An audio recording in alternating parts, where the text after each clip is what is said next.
and this was making the rounds today. I don't know if you guys saw this or not. I have not read through this. I just saw the title, and I was like, "Yep, that's getting covered tonight." From Kotaku, could we be about to enter a skippable boss fight utopia? Oh, you'd like that, wouldn't you, Kotaku? You'd like that. See, here's the thing. If you're actually a gamer, this thought doesn't even enter your mind. Like, for example, I am getting my ass kicked right now on a boss battle with Expedition 33. I played it. I lost to the boss, I think, 4 times last night. And my best chance was, I think, like the second time I tried. And I got my ass kicked the rest of it. And I was like, you know what? I'll try again another day. And I'm thinking about how to get better, what different actions I can take to work around it, strategies I can employ. Like, this is the thought process of someone that's actually into the game, being like, how can I overcome this challenge? Journos are like, bro, we got ourselves a boss skip button.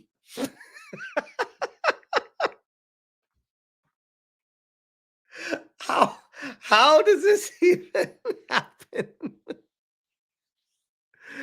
Oh my god. Oh my god. And of all the games to mention, South of Midnight has shown it's possible without destroying the very fabric of the universe.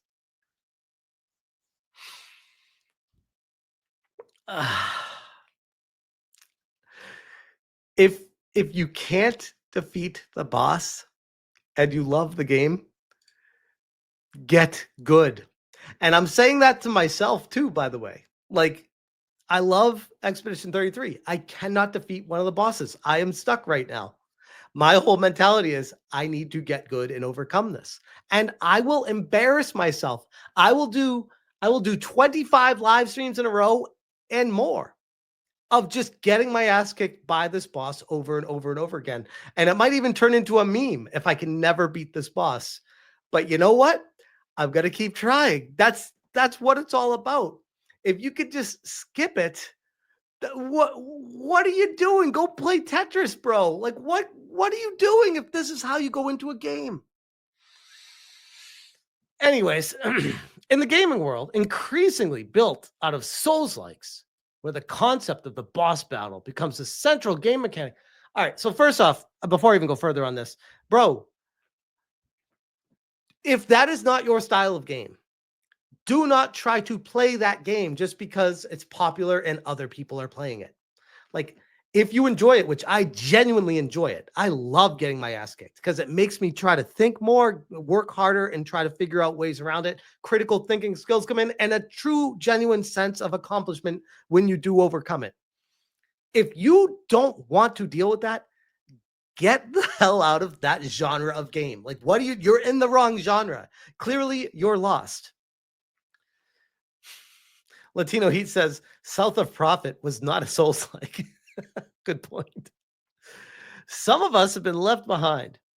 I've always hated boss fights. Okay. First off, I appreciate the honesty, but yikes. How are you a journalist saying these things about the very games that you're supposed to be playing? I've hated boss fights. Like, legit, think about this for a second. Whenever I played, like, I don't know, back in the day, I'm thinking of boss fights like Mario 3 with the Koopas at the end of the battleships, Super Metroid with Kraid, Mother Brain. Like, you would legit like look forward to these boss fights even back in the day. And they've become so advanced that you really have to have critical thinking skills to overcome them nowadays. And we got these Johnny come latelys to the game industry that are just like, yeah, this is not for me. I need this to just not make me do it. LBC Andrew says Ganon and Zelda. Well, not just Ganon, but like the dragons at the end of the castles or the enemies at the end of the dungeons. There's a whole bunch of stuff from all these games. always hated boss fights is a very strong line. And while I have no interest in convincing anyone else to agree with me, good, because you're going to have a bad time with that one. I have long lamented the lack of the accommodation made for the many other people who are already with me. But sniff the air. Something's changing. What even is this sentence? But sniff the air. Something's changing. Who the hell writes that? What a weird and extremely gay and flamboyant sentence that is.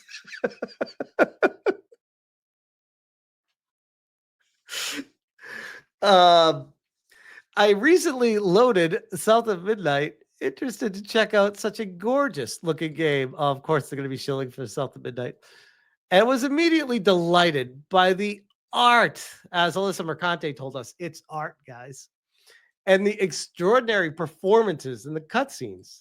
But then, as Zach warned us, and they linked to another Kotaku article, I was immediately underwhelmed by the repetitive combat.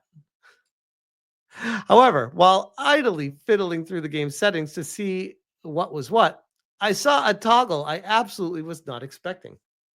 Boss skip option. Is that the Kim Belair special?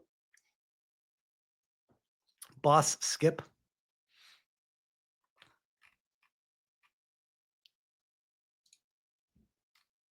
My goodness, with the ads on this. How do you even get rid of this? There's no X or anything.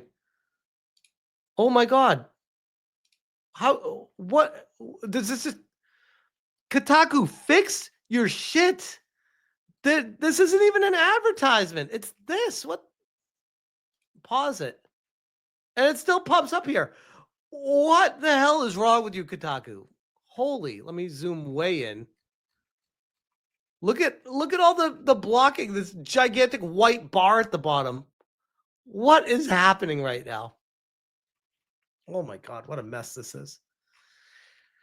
Here we go. In 2017, I wrote one of the most controversial articles of my career, a piece for which I received literal death threats alongside hundreds of more banal insults and wishes for my imminent demise. As someone battle-hardened by Gamergate, it takes quite a bit for the scale of a backlash to take me by surprise. Holy shit. And you wonder why Kotaku is dying. You wonder. Like, you can try to cut out the people who are like not helping the site progress as much as you want. But when you see this stuff continue and perpetuate, you realize that it is a virus that has spread throughout the entire organization. And you can't keep trimming the fat from it because it's permeated to what feels like literally every single employee at Kotaku. There is no way around it at this point. There is no way. And while I knew it would piss some people off, I didn't predict the volume. Look at this guy. I wrote an article suggesting that boss fights should be skippable. Imagine my temerity. The hell's temerity? It's a word someone uses to sound smart. Just speak fucking English, bro. What is this? So this reminds me a lot of the article we talked about the other day with that consultant that Ubisoft hired.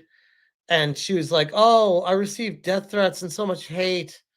And now I'm interviewing with you to kick up the dirt after it's all settled down. And I'm also doing a documentary and I want people to pay attention to me now for the same reason that people were mad at me before. You don't think writing this article is going to kick up the same issues from the gaming community, bro? Like, what are we doing here?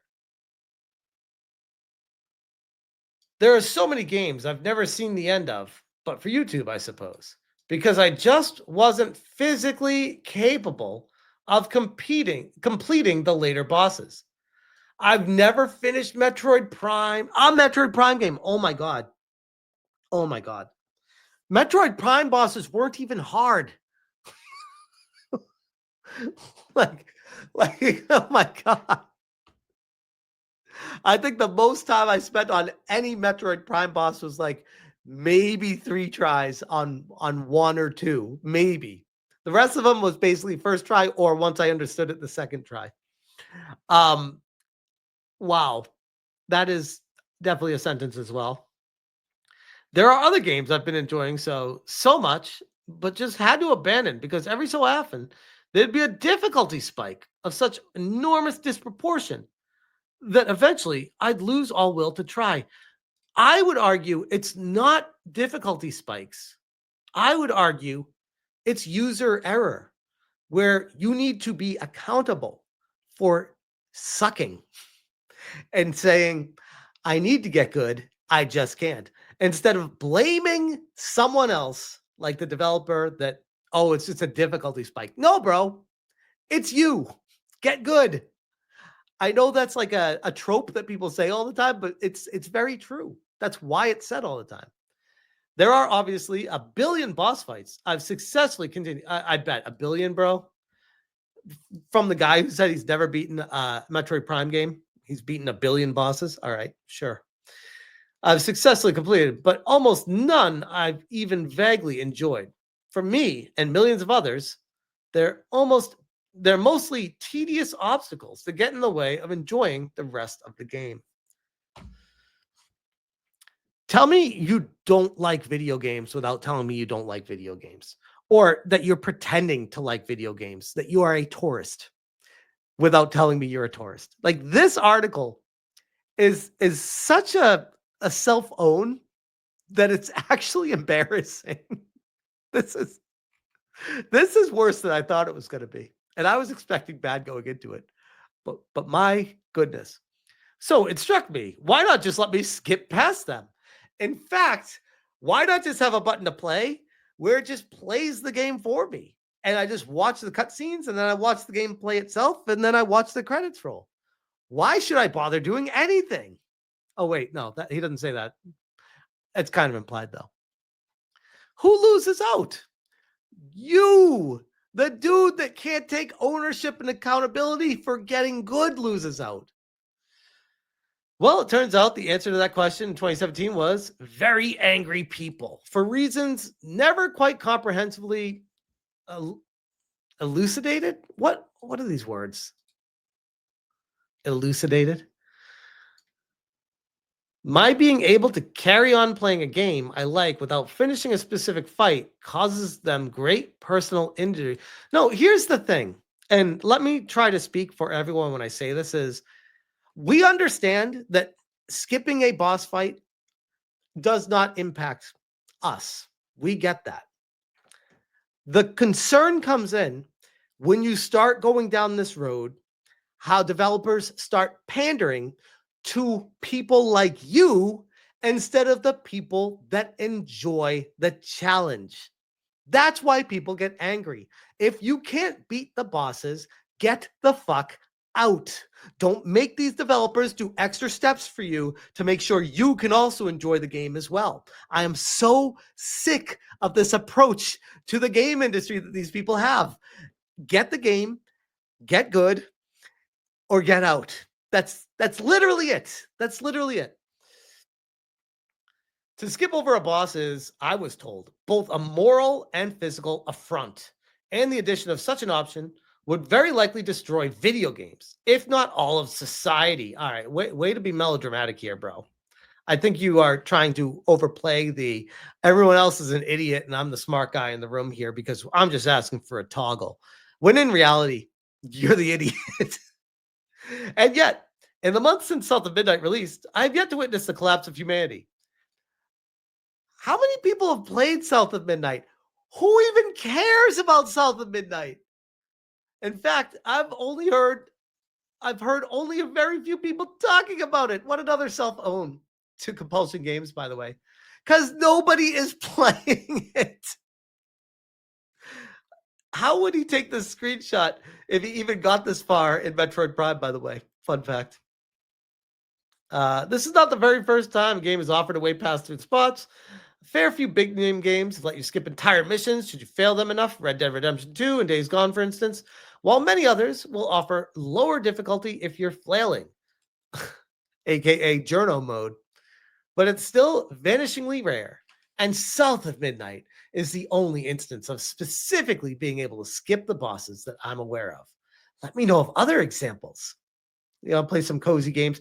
Go play Animal Crossing, bro. Like, go get your cozy games. Go play The Sims. Get out of these games. Clearly, they are not for you. And it harms no one. See, this is the ultimate lie. It harms no one because of what I just explained earlier, that people are concerned about the direction that it pushes the games when they start bending for that kind of stuff, when you bend the knee for that. Not even that guy, Dave, the one who still unironically says, get good. I'm Jeff, but yeah, I think it's everyone. It just lets more people play more games the way they want to. Maybe not every game is for everybody. Maybe that's the case. You ever think of that, John Walker? But you know what? It used to be commonplace. It was incredibly rare that a game didn't ship with a suite of hidden cheat codes. You'd find them in the next edition of your favorite gaming magazine, then type them in to become invincible or have infinite ammo, then blitz through the boss that was troubling you. I legit never needed to use cheat codes to get past a boss that was troubling me. I would only use cheat codes to enjoy the game in different ways after playing it the way the game was intended to be played by the developer, and I got that out of it already. Then I would sometimes use those cheat codes to get more out of the game. And yet, schools remained open. Here it goes with the straw man arguments. Classic case. I'm fairly certain this appeared in South of Midnight as consideration for accessibility, and it's wonderful. It's worth noting the game even lets you skip combat. I mean, what can you even do in the game? You're going to skip everything. What's even the point of it? What's the point of the game if you're skipping all of it? But could South of Midnight be the start of a trend? And no, Dave, I don't mean I'm demanding that Souls-like games in which the entire point is mastering techniques required for all 8 trillion bosses all let me skip over every moment. I mean, it'd be brilliant if they did. Look at this guy. He doesn't even know what he wants. I'm not asking for this, but if they give me that, that'd be great. What the hell do you want, bro? As games superbly copy one another, games copy one another, guys. I have never personally, maybe it exists, but I've never personally played a game exactly like the mechanics in Expedition 33. Sure, there are similarities, but nothing exactly like the combat mechanics. And it's very unique to me. It's very unique. It's impossible to even believe in because we're never allowed nice things. Bro, oh my God. This is now devolving to communism. The gatekeeping around the topic is about as fierce as anything gets in this hobby. So many Daves, horrified. Bro, you are a Karen calling people Daves. That others might enjoy a part of the game for which they have not demonstrated their worth. But I still allow myself a glimmer to stare through the crack in the wall South of Midnight has offered. Beautiful sunlit fields beyond. How the hell did this guy get into the game industry? Raziel says, did ChatGPT write this? Like, holy crap. What is this guy doing in the video game industry? What is he doing? He can't beat bosses in Metroid Prime, which one would argue are challenging, but by no means the hardest bosses in gaming by any stretch. I am beyond flabbergasted by just how ridiculously bad this article is. And this is such a self-own that John Walker should resign tomorrow. That's how bad it is. He should be like, you know what? I need to go find a new career because clearly game industry is not for me.